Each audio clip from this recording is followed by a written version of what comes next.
and I don't think I could do this from memory, so I'll read it off. So we have local meetups that happen a couple times during the year, and then the other thing that we do, which is phenomenally successful and a wonderful thing, is mentorship programs. And if I could just ask folks who are in the room who either are or have been a mentor or mentee to raise your hands, that would be terrific. So next January is the next time that program is opening up again. And Tanya in the back is the person who actually brought us all together here tonight in terms of the details, and she's the one who kind of collects all the applications, and she makes Wi-Fi hum. So just to do a shout out to Tanya, thank you very much. And if there are any committee chairs, if people who are volunteering with Wi-Fi could raise their hands so we can do acknowledgments around. Who's here? Thank you so much for your hard work. I wanted to acknowledge our sponsors for this evening. First of all, Ogilvy and Mather, thank you so much for hosting us. Beautiful stage, we really appreciate it. Terrific. We have a bunch of really wonderful sponsors. We have Micropack Limited, Footwork Plus, Farrell Robin, FM Platform, Jane Bigenson, and also Mary Konis' search firm, National Shoe Travelers, Yay Egan and Terry, and Kenyon and Kenyon. Oh, I was talking to, thank you very much. I was talking to her earlier and I hadn't realized that, so thank you. So let me get to the point of this. So this is the annual national event for Wi-Fi, and one of our purposes tonight, what we're really hoping to do, is to take the pressure off of the local chapter leaders who want a space and a speaker and the cheese and all that. They spend a lot of time. They spend a lot of time trying to raise money for wine. So that's what the proceeds from your tickets are going for tonight. So let me back up 75 years and just tell you one thing about the origins of 210. We started off with a tradition of passing a hat. And at 210 Lincoln Street in Boston, Massachusetts, once a week, the guys would get around, and if they'd had a good week, they'd throw a few bucks in the hat. And if they needed a little help, they'd take a few bucks out. So I thought, can you guys help buy a glass of wine for a sister in Milwaukee or Boston or St. Louis or all of our different sites that we have to help out the volunteers who are leading up those committees, so they have to spend a little less time raising money to give their women wine. So I'm going to actually pass this around. We'll see how it goes. I had this fantasy of it becoming like the traveling, what is the sisterhood of the traveling pants? Tanya doesn't like the idea that this is going to, it has to be successful for her to let it be passed around the nation. So I'd like it to be successful. And without further ado, I'd like to introduce Diane Sullivan.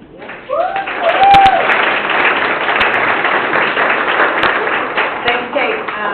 Good evening, everybody. We'll get right to it tonight. I have just the greatest pleasure to have tonight with us Shelley Lazarus. I can't tell you, I don't know if you've had a chance already to read the biography. It's just amazing. So I'm not going to reiterate all those terrific points about what Shelley's done in her life. It's just amazing. But I think the most telling thing is always about kind of what other people say about you. And it's always about the people that you've worked with that kind of get to the heart of the matter. And I found something that was written about Shelley, and I'm going to read it because I think it is the best introduction. And Shelley, I hope you will be okay with this and humor me on this. And that headline is, it's really all about Shelley, but running, and this is written by somebody that worked with Shelley. Running a global ad agency is not for the faint of heart. It takes courage, intelligence, speed of thought, and action, great people skills, a finely tuned BS meter, superb taste in creative work, great marketing instinct, charm, wit, unshakable self-confidence, the ability to resolve seemingly unresolvable paradoxes, and an understanding that the numbers are your guide, but not your master. Holy smokes. So, and that in a paragraph is what this guy says, is what Shelley Lazarus is all about. He first met her at when she and Charlotte Beers were interviewing him for a position running a newly won IBM account at Ogilvy. She just presented Ogilvy's first successful worldwide campaign for IBM. That was called Subtitles. Commercials about how IBM touched everybody's lives around the world. And it was clear that Ogilvy had a hit on its hands. You know that whole tagline, solutions for a small planet? That rocketed IBM's brand value from dead last to basically #1 in, I think it was 12 months or something like that. So why did she need me, he says. Well, thankfully, Shelley felt it was impossible to throw too much talent, another key thing, at a challenge like IBM, and enthusiastically brought me on board. A leader of Shelley's caliber is a pearl beyond price. She can hold forth with the scariest of CEOs and bring out the shining best in the greenest of young creatives. That is unbelievable. She can pick the winner out of a shuffle pile of ideas and spin it into gold. She can say no when every other person in the room is screaming yes, and vice versa.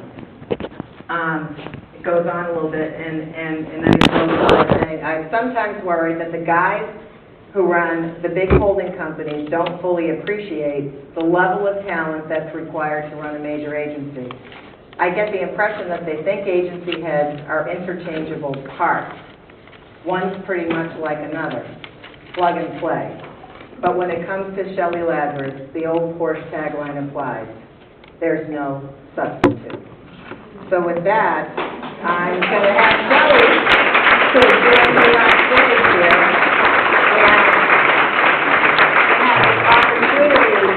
To ask Shelley a few questions and have a conversation about, kind of what you've done in life and a little bit about leadership and things that you value. But maybe we just sort of start by talking a little bit about, I read somewhere, I think, that you had gone to Columbia, you fell in love with marketing, you had a great passion about it. Tell us how that happened. I can tell you the story. I always tell the truth, and the truth is that my entire career was an accident, starting with Columbia Business School. And I'm probably the only person in the world who ever went to get an MBA because I didn't want to type. And so here's the you're all so young, you wouldn't know. I graduated from college in 1968, and in those days, who's watched Mad Men? It was true. It was all true, right? Okay. So in 1968, if you wanted to have a professional job in the commercial world, any job in the commercial world, and you were a woman, you had to type. I mean, that's what the jobs were. Now, you could pick where you typed. So you could type in a law firm, or you could type in an ad agency, or you could type in a bank, and I really just didn't want to type. Yes. And I wasn't that good at it either. And so some HR person actually, when I was asking her about a real job, said, well, and then she said, but, I bet if you got an MBA, they couldn't make you type. And I didn't know what an MBA was. Yeah. But I was interested. Here it was. And so I was not quite engaged, but in love with my husband, who was at Columbia Medical School. And lo and behold, Columbia University had a business school. I didn't know that either. And you could start in the summer, and so you could go, and it was a full semester. Right. So you could go do 4 semesters in 15 months. Yeah. And so I took whatever those tests are. I wasn't even paying attention. You know how people take the Kaplan courses and all that? Yeah, the prep test or something. I didn't even look at a prep test. I walked in and there it was, and I just did as well as I could. And I started at Columbia Business School 4 days after I graduated from college. There were 300 people in my class. I got to an all-women's college. I went to 300 people in my class. 4 of them were women. 4 women and 296 men. And so I didn't know anything. I knew nothing. But actually, I took a marketing course and I really liked it. Yeah. And more. Why? More than, What was it? I was a psychology major in part. And the whole thought that you could actually, by varying the stimulus, you could get a different response was fascinating to me. So if you understood what people really wanted, right. It was about what motivates people, actually. And how you can change things to make them more interested or less interested or more open to buying something or less. And I got really interested in that. And then after 3 semesters, because I couldn't really take another semester, I went and I got an internship at General Foods, which is now Kraft. I was the first professional woman to ever work in the Maxwell House division of General Foods. And just before I joined, there were 2 guys, the assistant product manager and the associate product manager, who got accepted into this reserves program, which was important at the time of the Vietnam War, because if you went to the reserves, you didn't have to go to Vietnam. Right. And so it was 5 months. And the big boss said, oh, don't worry about it, we got this kid coming, so she can handle it. And so I arrived, and they tell me, they were still there for a week, that these 2 men are leaving, so I was going to do my job and their 2 jobs for the summer. And I thought, okay, I'll do that. And I didn't know it, I never worked before. So You've never done? I mean, I was a camp counselor, but I never really worked, like in an office. So I had started business school 4 days after college. I had never worked, and now I was in this situation where I was going to do the job of 3 people. And so I was either going to, it was either going to be hate and hate or love. And the first week I was just completely overwhelmed. But at the end of the first week, I thought, I really like this. I really love this. And it was just fascinating. We were rolling maximum freeze-dried coffee nationally. And so it was all the marketing, promotion, distribution, and advertising at Ogilvy with the agency. So that was the first time I ever got an exposure to Ogilvy. But it was just, it was just kind of something I fell into, but then I loved it. And so when young people come to me with these very detailed plans of what's going to happen on month 20, of their first job, it's really just silly to think that way, because the real truth is knowing how to assess an opportunity and being willing when it presents itself to you to just kind of jump and then just do it. And if you hate it, you can always go, I hate this, I'm going to go on and do something else. But being willing to just kind of follow your instincts, be brave. For most of my career, I'd say for 50% of my career, I was terrified. In every situation, I was always terrified. That's the best time. Oh, it is. It is. That's when try it. If you're really scared, it's probably a really big decision, and you ought to just go do it. So General Foods to Ogilvy, is that how it happened? No, I went back. I did the semester, and then I went to Clairol. Oh, to Clairol. That must have been. Now, what did you do there? I was an assistant product manager. Because now I had an MBA, I didn't have to type. But he wouldn't say it to me. It was just a hypothesis. She wasn't sure that would be true. But it worked out. So I went to Clairol. What brand? What were you doing then? I was, this is again sort of something that you learn is you can always tell what's important to a company by the way they sort of structure things.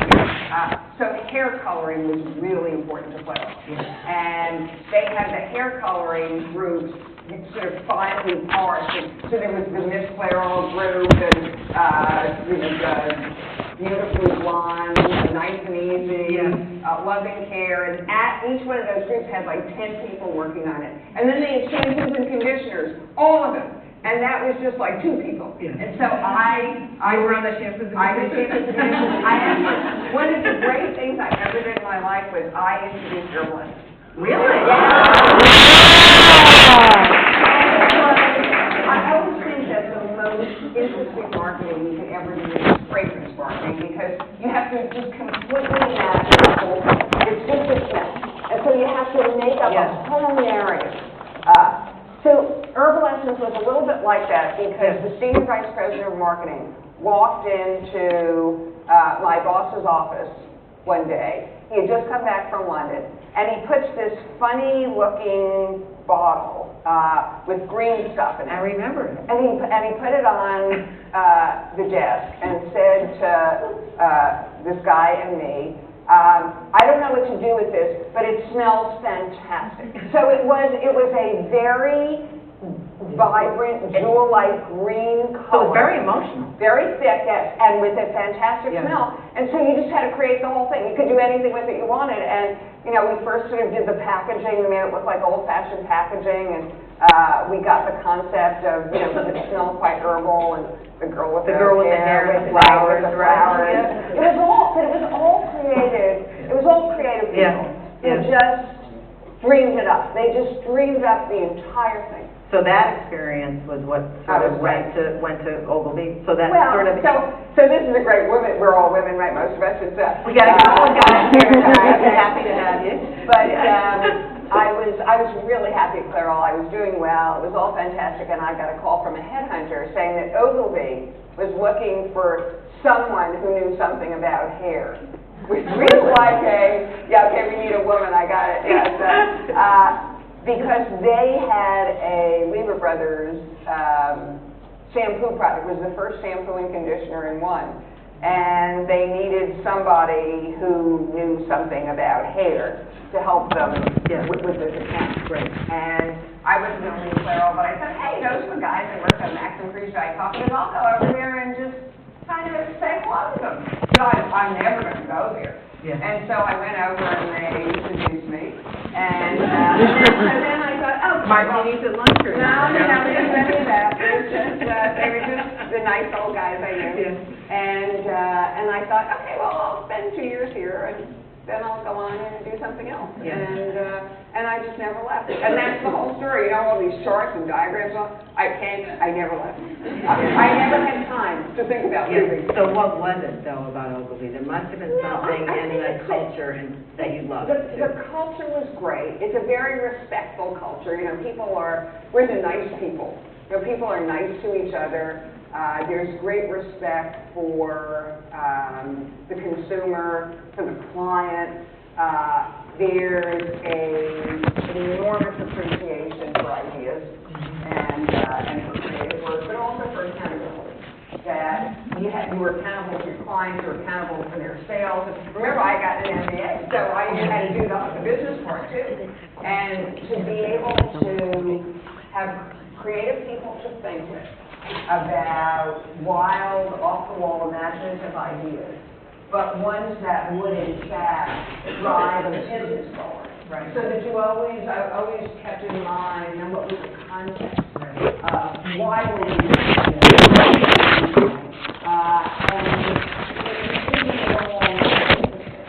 You know, I work with creative people every day. It's just the greatest treat in the world. It doesn't even feel like work. You know, they're nuts, they're funny, they say ridiculous things, but part of your job is to kind of sit with them and to kind of say, you know, that's not so crazy. That's actually a great idea. That we can do something with that idea. Now, you know, we always chat a little bit about the raising of a family and the balance of your life. Talk a little bit about that. How was it for you? How you think it is for women today? Yeah, well, no, it's a great question. First of all, I always like to start by saying I have 3 grown, happy, normal children, and I've been married to my husband for 43 years. So it's possible. Thank you. But I think that, you know, I've thought about this a lot, and some people make it complicated. I don't think it's that complicated. I think you can fit into your life everything you love to do, everything you love. And so the real trick is, you're definitely going to love your children most of the days, right? So the trick is to find something professionally that you really love to do and that you don't want to give up for anything. And, so that was part of the key for me. People sometimes ask me when I decided to become a working mother, but you don't decide to become a working mother. What happens is I had a job that I loved, and then I had a baby, and I just didn't see any reason to give up what I love doing just because I now had a baby. And then you just have to have your priorities, in mind. And know what's important to you, and it's all it's just all choices. You just have to make choices. It's not always easy. As a woman I worked with here once said, working mothers tend to be women who are comfortable with failure because you're always failing somebody. But there is truth to it. It's just. And then you also have to know what to eliminate in your life, the things that are not important. Another friend of mine said to me once, dust has no emotional content. Your house is probably going to be a little dirty. My children always had holes in their shoes, and I have 2 boys and a girl, and they all went to school where they had to wear a blazer every day. Yeah. There were many days when my sons had 0 buttons. Nothing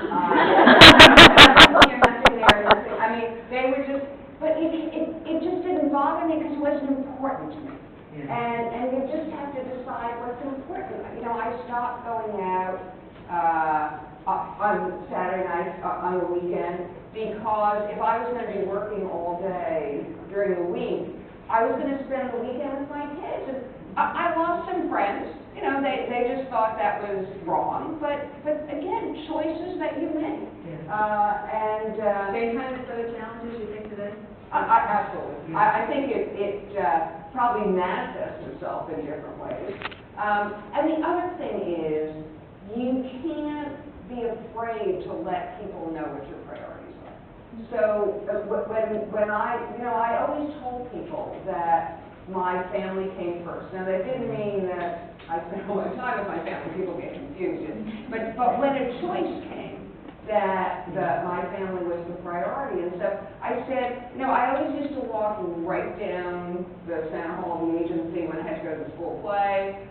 When I went to a pediatrician's appointment, buying shoes was always a big deal. Actually, I always took my children to buy them shoes because that was sort of like the story of school. And, but I was never afraid to let people know that that's what I was doing. And I always, there's actually this great little moment. There are little moments in your life that stay with you forever.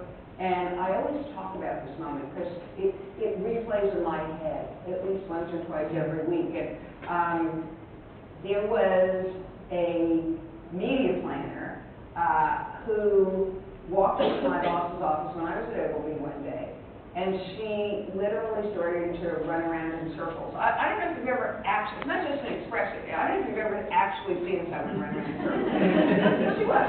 And the reason she was doing that was because she needed to deliver a media plan at a client meeting, a media plan for the year at 2 o'clock. And the computer was down, and it was 1:15, and those days when the computer was down, and so she was relatively scared. And my boss just watched this thing for a while. He sort of got her orbit. And he stood in her path, and he stopped her, and he literally took her by the shoulders and stopped her. And he said, Karen, what do you think they're going to do to you? Take away your children? And I can hear Charlie say that in my head. It's 100%. Because you also have to know what the consequences are. What's the outcome? What's the possible outcome of making this choice versus that choice? And so if we always think in terms of outcomes, it's actually pretty easy to make the choices. So there was a famous time when I didn't go to the 5-year strategic plan meeting because I needed to go to my son's field day.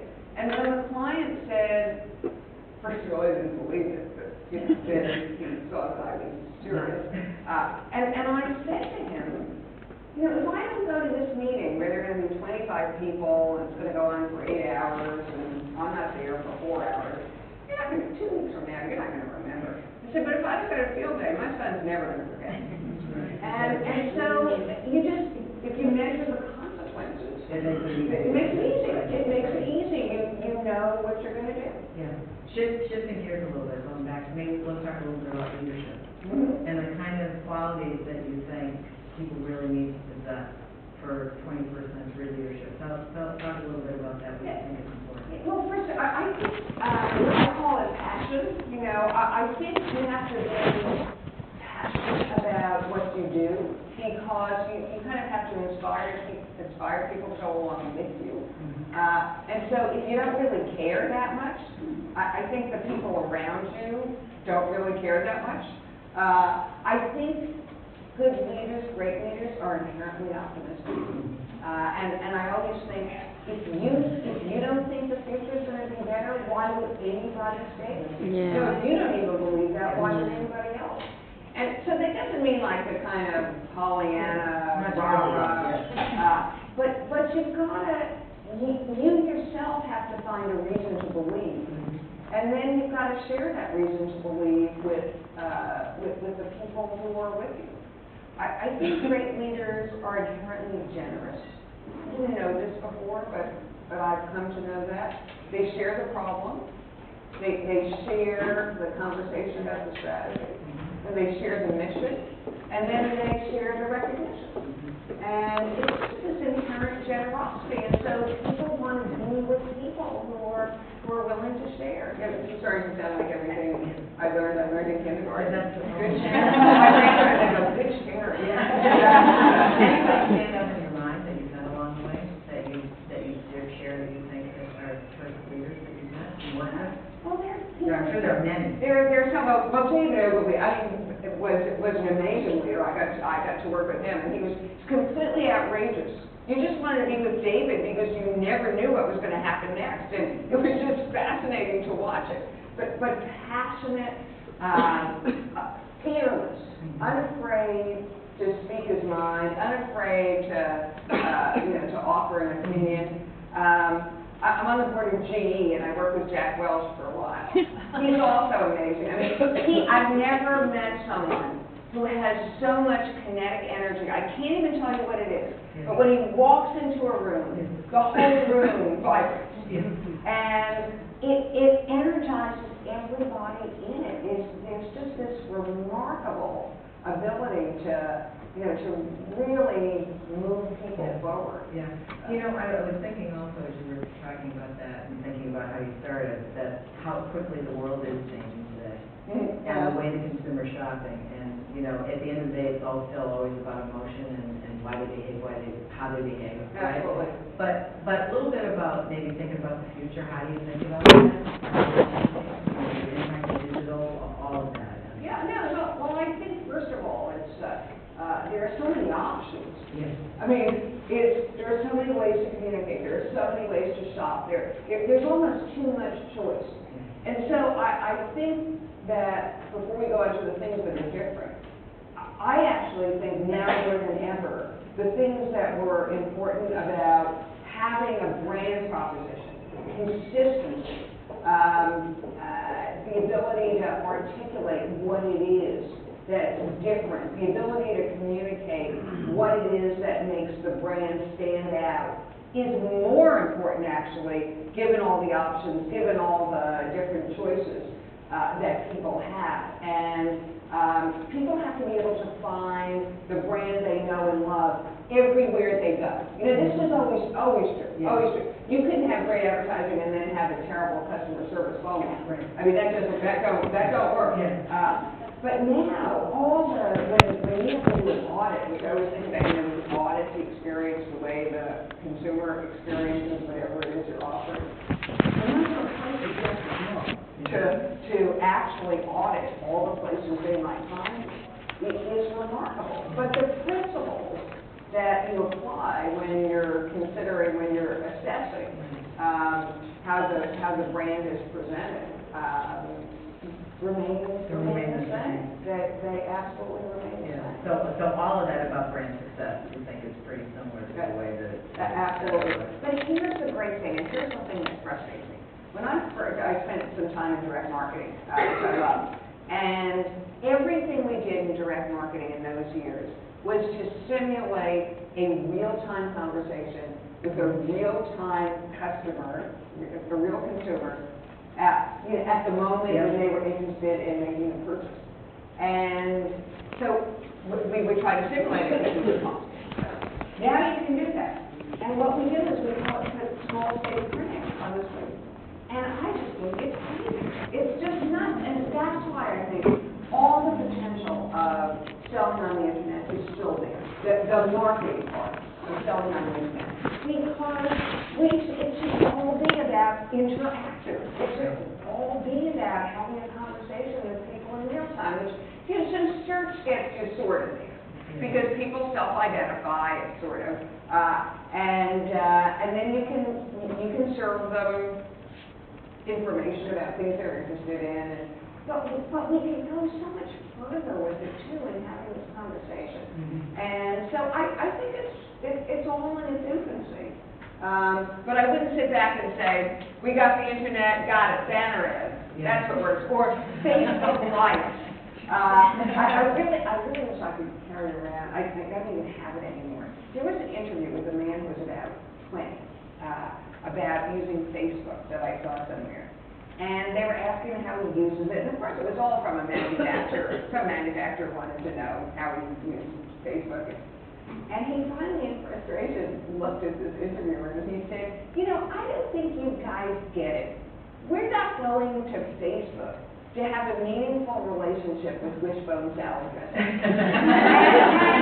and so the absurdity of it when he says it that way. And so, you're a Luddite, right, if you don't have a big Facebook presence and all that. But you got to think from the other side of the table and say, who is actually going to Facebook to interact with Folgers coffee? Not many people. So I think it's all to be discovered. That's the exciting part about where we are today. The journey is, there is no back, no clear back. It's a lot of discovery, which means you're learning all the time. And I actually find Zappos absolutely fascinating. Yeah. I mean, it's just, so I did know this from my work in direct marketing, is that, that shoes were the most purchased item from catalogs, which I always found amazing because, don't you have to try hard and return it? So Zappos figured that out. Oh, they figured out the return. Okay. So rating you, but I think to be able to actually try and return from your home is a very wild concept. And then you have Warby Parker now with the glasses, where it's a similar kind of model where 5 frames at a time, and you can just try them on, and it's never more than $95. Although I'm watching them, they're up to they now have a premium line for $180. So they're slowly figuring it out. They're figuring it out. But it's the same idea of whoever thought that people would buy glasses by having friends delivered to your living room and trying them on. Not at all. No, not at all. I can tell you I didn't think about it. But fantastic. So it is a fun time. So when you think back, and then maybe we'll open it up to questions, because I don't know where we are on time, so somebody should kind of monitor me here on that. When you think a little bit about, what prepares you to kind of do what you've done in your life? When you look back on the people that influenced you, the experiences, are there moments of time or things that you remember that helped prepare you, or that were memorable, or tipping points? Well, I think it's and again, I think this was luck for me. It was falling in love early on with something, that I was doing, and sort of looking looking forward each day to, to kind of coming back and being challenged again. But I think it was that love that provided me with resilience. Because you really need resilience. I don't care what job you're in. It's kind of, you're going to be knocked down. The question is, you're going to get back up. That's really the question. And I think one of the reasons you get back up is because you remember that you love what you're doing, and tomorrow's going to be another day. I think the other thing is you have to retain your sense of humor. It's like, if you can't, don't cry, laugh. It's because it's so crazy. I mean, the things that happen, and the more you put into your life, the more crazy things that are going to happen. And if you can just kind of sit back and appreciate the craziness. I think one of the things that actually helped me was that I was married to someone who does something completely different. So my husband's a pediatrician, right? And I would come home and tell him these crazy stories about things that would happen in advertising over the course of the day. And he would look at me as if I were mad, or that I was making it up. And so when I saw through his eyes how crazy, what was really bothering me, how stupid it was, or how crazy it was, I would just sort of laugh. I would start to laugh. Helps you simplify it. It does. It does. And I think the other thing is having a family and having all these other things. It puts everything in perspective. One thing puts the other in perspective. It's sort of when they would send one of my children home. I always used to think they did this to me because I was the working mother. Like they make vegetable soup in kindergarten or something like that. And so they would send a note home. I wouldn't get home until 8 o'clock at night. And the item that my child is supposed to bring the next day is a turnip. Yes. And I'm thinking, thank God I live in Manhattan. I'm thinking, turnip. I don't even know what a turnip looks like. Yes. So, and I would have just sent him carrots, but he would have been upset. So, I didn't even follow the rules. I didn't follow the rules that carefully. So I go out on 86th Street and I do find a turnip at 9:15 at night, and I come back and it's. And everybody's happy. And everybody's happy, but you kind of go, okay, I guess I'm going to buy a turnip at night. If you get really upset about it, it's going to ruin your whole life. Yes. So it's just kind of, and the other thing is to learn to say no to the nonsense.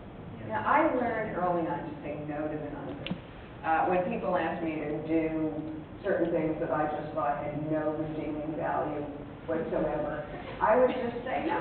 I'm not doing that.